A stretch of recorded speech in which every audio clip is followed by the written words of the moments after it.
যখন একটু লনা বৃষ্টি প্র্যাকটিস করতে করতে অনেকটা লেগে যায়।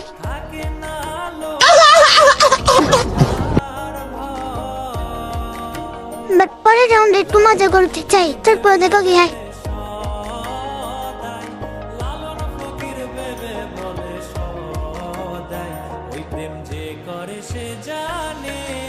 সামনেই দেখি সেই ঠাকুরটা চলে আসে, ফলে আমি একটু মুভমেন্ট দিই। মারতে না ছেলেও হঠাৎ করে পুরো করে লেগে যায় অনটা।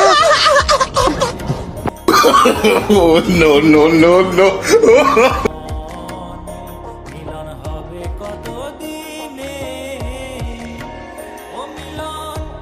কত দিনে